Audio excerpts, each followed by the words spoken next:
একজন parking fine খেয়েছে। Parking fine, first of all, this is not a criminal offence. একটা parking fine খেয়েছে, আপনি পার্কিং ফাইন এটা 60 পাউন্ড হোক, 65 পাউন্ড হোক, what ever it is, within 14 ডেজের মধ্যে যদি আপনারা দিয়ে দেন তাহলে কিন্তু মানে রিজলভ হয়ে যাচ্ছে। কিন্তু দেখা যাচ্ছে যে এমন অনেক সময় আমরা দেখি যে পার্কিং ফাইন একটা এসেছে 60 পাউন্ড বা 65 পাউন্ডের, এটা আপনি প্রথম 14 দিনে দেন নাই, অথবা হয়তো আপনি টিকিটটা পানই নাই, সেটা হয়তো আপনার আস্তে আস্তে চলে গেছে অনেক দূরে, হয়তো এটা কোর্টে চলে গেছে। তো কোর্ট থেকেও কিন্তু অনেক সময় আপনারা যদি নিজেরা একটা ডিক্লারেশন দেন যে আমি টিকিটটা পাই নাই এবং আমি দিতে চাই, সেই ক্ষেত্রে আপনার অনেক সময় কোর্ট, মানে ম্যাক্সিমাম সময় আপনি যদি একটা ডিক্লারেশন দেন, স্ট্যাটুটরি ডিক্লারেশন বলে এটাকে, এইটা আপনি দিয়ে দিলে আপনি 65 পাউন্ড বা হোয়াট এভার দ্য অরিজিনাল যে টিকিটটা ছিল, টিকিটের যে ফাইনটা ছিল, সেটা যদি আপনি দিয়ে দেন, স্টিল কিন্তু আপনার বিরুদ্ধে কোনো প্রকার কোনো কিছু হচ্ছে না। ফিক্সড পেনাল্টি বলতে আমরা যেটা বলছি যে স্পেসিফিক অ্যামাউন্ট অফ ফাইনটা রয়েছে সেটা যদি আপনি দিয়ে দেন, অথবা আপনার এগেইনস্টে যদি আপনার ড্রাইভিং লাইসেন্স যদি পয়েন্ট দেয়, like 3 point, 6 point, whatever it is, আপনি যদি এটা অ্যাকসেপ্ট করে নেন, গিলটি প্লি করে নেন, তাহলে কিন্তু আপনার বিরুদ্ধে আর এই মামলাটা কোর্টে যাচ্ছে না। ব্যক্তিগত কাজে ব্যবহারের জন্য গাড়ির যে ইন্স্যুরেন্স, সেই ইন্স্যুরেন্স নিয়ে তিনি হয়তো উবার করছেন, অথবা ডেলিভারি করছেন, অথবা অন্য কোনো ব্যবসায়িক কাজে লাগাচ্ছেন, তখন যদি অফেন্স হয় তখন তিনি এটার জন্য liable. Stonebridge Legal Solutions Limited, your trusted immigration partner. পেশা সঞ্জয়, আমরা শুরুতেই ড্রাইভিং অফেন্স বা পার্কিং ফাইন, পেনাল্টি, এই বিষয়গুলো নিয়ে যদি আমরা শুরু করি, কারণ ড্রাইভিং এর বিষয়টা আমরা অনেক সময় দেখি যে ভেরি কমন। তো বেসিক্যালি এই ড্রাইভিং অফেন্সটা আসলে অনেক বিস্তারিত। এখানে আসলে শুধুমাত্র পার্কিং ফাইন অথবা স্পিডিং এর উপরেই আমরা মানে সীমাবদ্ধ না। এটা আপনি জানেন যে এটা ব্যাপক, এটা থেকে আপনার অনেক কিছু হতে পারে। যেমন আমি ছোট্ট একটা উদাহরণ দিই, যেমন ধরুন একজন পার্কিং ফাইন খেয়েছে। Parking fine, first of all, this is not a criminal offence. একটা পার্কিং ফাইন খেয়েছে, আপনি পার্কিং ফাইন এটা 60 পাউন্ড হোক, 65 পাউন্ড হোক, what ever it is, within 14 ডেজের মধ্যে যদি আপনারা দিয়ে দেন তাহলে কিন্তু মানে রিজলভ হয়ে যাচ্ছে। কিন্তু দেখা যাচ্ছে যে এমন অনেক সময় আমরা দেখি যে পার্কিং ফাইন একটা এসেছে 60 পাউন্ড বা 65 পাউন্ডের, এটা আপনি প্রথম 14 দিনে দেন নাই, অথবা হয়তো আপনি টিকিটটা পানই নাই, সেটা হয়তো আপনার আস্তে আস্তে চলে গেছে অনেক দূরে, হয়তো এটা কোর্টে চলে গেছে। তো কোর্ট থেকেও কিন্তু অনেক সময় আপনারা যদি নিজেরা একটা ডিক্লারেশন দেন যে আমি টিকিটটা পাই নাই এবং আমি দিতে চাই, সেই ক্ষেত্রে আপনার অনেক সময় কোর্ট, মানে ম্যাক্সিমাম সময় আপনি যদি একটা ডিক্লারেশন দেন, স্ট্যাটুটরি ডিক্লারেশন বলে এটাকে, এইটা আপনি দিয়ে দিলে আপনি 65 পাউন্ড বা হোয়াট এভার দ্য অরিজিনাল যে টিকিটটা ছিল, টিকিটের যে ফাইনটা ছিল, সেটা যদি আপনি দিয়ে দেন, স্টিল কিন্তু আপনার বিরুদ্ধে কোনো প্রকার কোনো কিছু হচ্ছে না। কিন্তু আমরা এমন অনেক কেস দেখেছি যে আপনি হয়তো টিকিটটা কখনোই পান নাই, আপনার অজান্তেই আপনার বিরুদ্ধে হয়তো আপনার একটা সিসিজে হয়ে আছে। সিসিজে হচ্ছে আমরা যেটাকে বলি কি বলে এটাকে, কাউন্টি কোর্ট জাজমেন্ট, সরি। তো এই কাউন্টি কোর্ট জাজমেন্টটা যদি আপনার এগেইনস্টে থেকে থাকে, সেটা কিন্তু আপনার অ্যাপ্লিকেশনের ক্ষেত্রে একটা সমস্যা। সো আপনি যত, মানে আমি প্রিয় দর্শকদেরকে বলবো যে আপনাদের যদি এই ধরনের কোনো ইস্যু থেকে থাকে, আপনারা অবশ্যই অ্যাপ্লিকেশন করার আগে আপনারা রিজলভ করে ফেলবেন। আর হচ্ছে যে স্পেশালি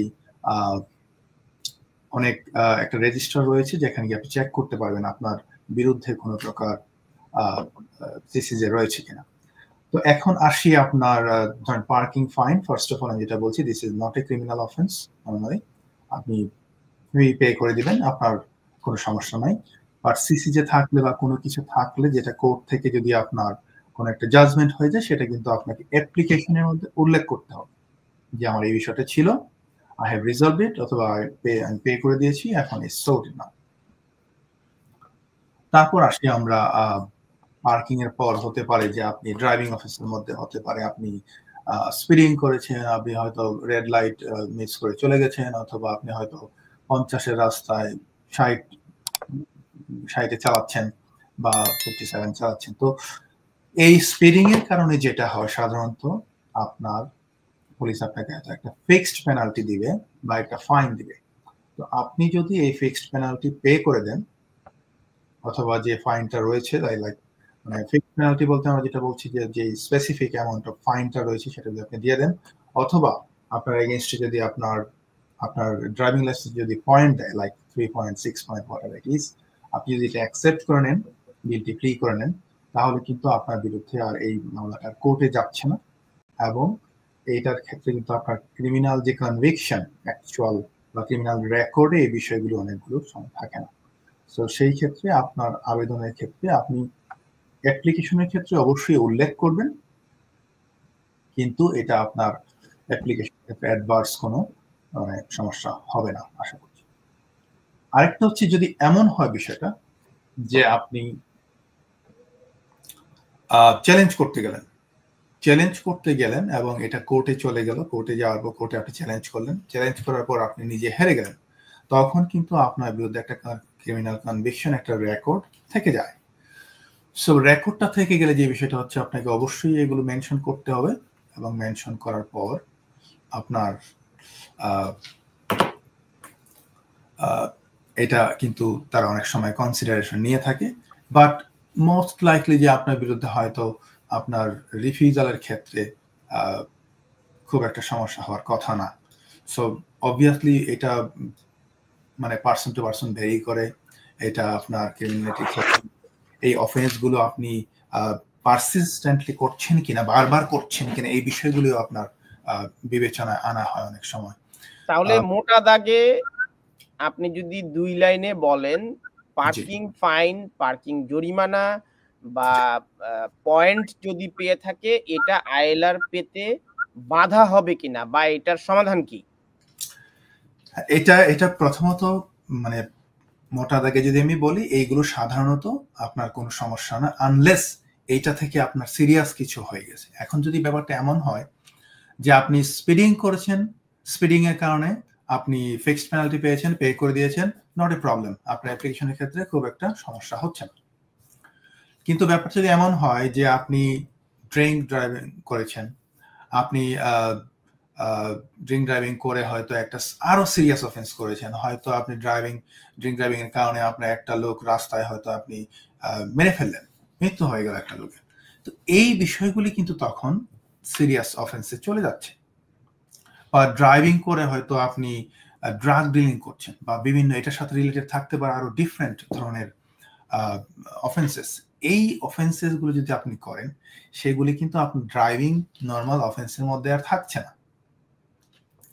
বা আপনি হয়তো ড্রাইভিং করছেন আপনার without any licence, without any insurances, appropriate insurances, যেটা আমরা কমনলি দেখে থাকি যে একজন হয়তো উনি ইন্স্যুরেন্স ওনার রয়েছে, সে ফর এক্সাম্পল ওনার ইন্স্যুরেন্স রয়েছে শুধুমাত্র অফিসে যাওয়ার জন্য, কমিটিং করার জন্য বা ডোমেস্টিক কাজে ইউজ করার জন্য, সাধারণত ছোটখাটো কাজ বা সোশ্যাল এবং ডোমেস্টিকের জন্য আপনি হয়তো ইন্স্যুরেন্সটা করেছেন, কিন্তু দেখা গেল যে আপনি এইটা নিয়ে এই ইন্স্যুরেন্স নিয়ে আপনি ক্যাবিং করছেন, তা আপনি ট্যাক্সি ড্রাইভিং করছেন বা যেটা আপনি অ্যালাউড না আন্ডার দিস কি বলে ইন্স্যুরেন্স, যেটা কভার করছে না, তখন কিন্তু আপনাকে ধরা হয়, যদিও আপনার ইন্স্যুরেন্স রয়েছে ফর এ পার্টিকুলার রিজন, তখন কিন্তু আপনি যখন ধরা খাবেন, এটা কিন্তু আমরা অহরহ দেখছি এবং অনেক আমাদের কমিউনিটির মানুষ জানে না, তারা ভাবছে আমার তো ইন্স্যুরেন্স রয়েছে, কিন্তু আসলে কিন্তু এটা ইন্স্যুরেন্স রয়েছে আপনার সোশ্যাল এবং ডোমেস্টিকের কারণে বা হয়তো কমিউনিটিং এর কারণে, যে আপনি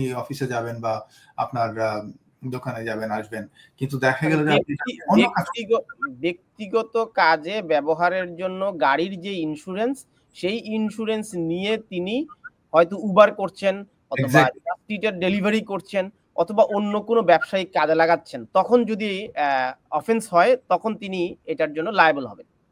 অফকোর্স ওনাকে ধরা হবে যে উনি ড্রাইভিং করছেন without appropriate license, I mean appropriate insurance.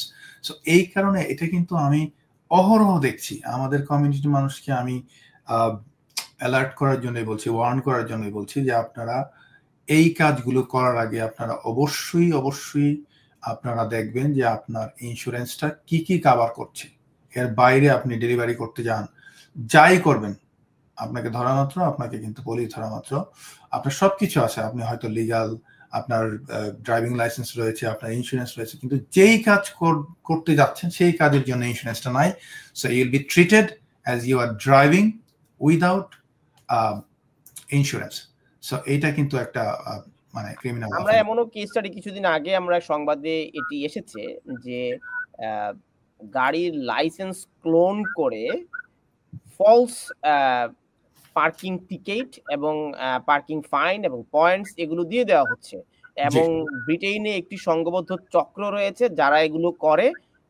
একই ধরনের গাড়ির নাম্বার প্লেট ক্লোন করে তারা ওই ব্যক্তির নামে, এরকম ভিকটিম যদি কেউ হয়ে যায় সেক্ষেত্রে তাদের করণীয় কি?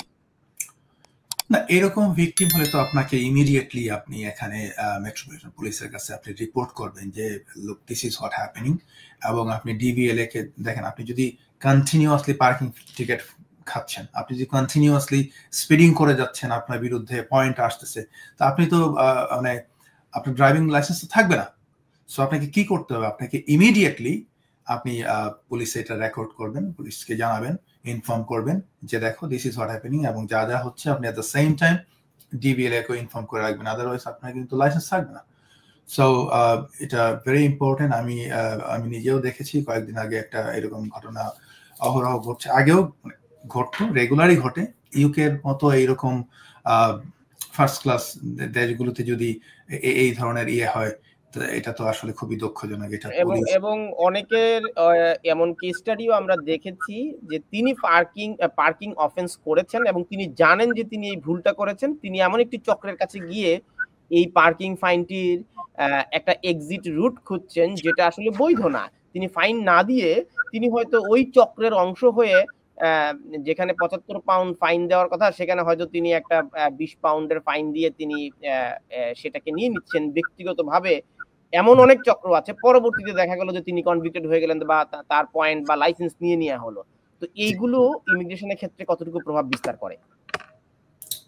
ওয়েল দেখেন, এখন যখন প্রমাণিত হবে যে প্রথমটা ছিল হচ্ছে এটা পার্কিং অথবা স্পিডিং এর জন্য, এটা আপনি যেটা বললেন এটা সাধারণত আমাদের কমিউনিটি, আমি বলবো না, এটা অনেক কমিউনিটির মানুষই, আমরা তো আসলে অহরহ এগুলি শুনি। ইভেন লাস্ট উইকে আমার একজন পরিচিত অন্য কমিউনিটির মানুষ, উনি আমাকে ফোন দিয়ে বললো যে উনি লাইসেন্স স্পিডিং করেছে এবং ওইটা উনি হয়তো অন্য কারো নামে দিয়ে দিয়েছে। আপনি যে এক্স্যাক্টলি যেটা বললেন যে অন্য কারো নামে পয়েন্টসটা দিয়ে দিয়েছে, যাতে উনি চিন্তা করছিলেন হয়তো অন্য কারো নামে পয়েন্টসটা চলে যাবে, আমি ওদের সেফ। কিন্তু বিষয়টা উল্টা হয়ে গেছে। পুলিশ যখন আইডেন্টিফাই করে দেখেছে যে এই ব্যক্তির কোনো প্রকার এখানে মানে ট্রেস নাই, তাকে পয়েন্টটা দেওয়া যাচ্ছে না, যে এই ব্যক্তির নাম দেওয়া হয়েছে তাকে খুঁজে পাওয়া যাচ্ছে না, এটা একটা মানে ভুতুড়ে বা কি বলে একজন আননোন একজন পার্সনের নামে দিয়েছে। তো এই বিষয়গুলি কিন্তু পুলিশ পরবর্তীতে দেখা যায় যে দেখেন, ফার্স্ট অফ অল আপনি স্পিডিং করেছেন, হয়তো আপনার নর্মাল পয়েন্ট দিয়েই আপনি শেষ হয়ে যেত। এখন যখন ফাইন্ড আউট করেছে যে আপনি আরেকজনের নামে এই স্পিডিং এর দিয়ে দিচ্ছেন যাকে খুঁজে পাওয়া যাচ্ছে না, এবং আপনি বলছেন আপনার কোনো বক্তব্য না এখানে, সো এইটা কিন্তু চলে যাচ্ছে আপনার আরেকটা অফেন্সে।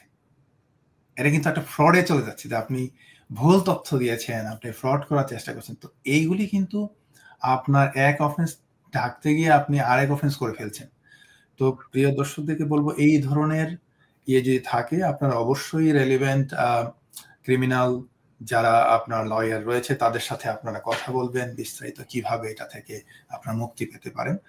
বাট আমার বক্তব্য হচ্ছে যে একটা অফেন্স করতে গিয়ে আরো 2-4টা অফেন্স করবেন না, আপনারা এই ব্যাপারে অনেক সতর্ক থাকবেন, এবং যারা এখানে অভিজ্ঞ আইনজীবী রয়েছেন তাদের পরামর্শ নিয়ে আপনারা এই কাজগুলো করবেন। কোনো প্রকার রাস্তার মানুষ বা কোনো দালালের বা এজেন্টের কথা শুনে আপনারা এরকম কাজ করবেন না, আপনার জীবন কিন্তু দুর্বিষহ হয়ে যেতে পারে এইসব কারণে।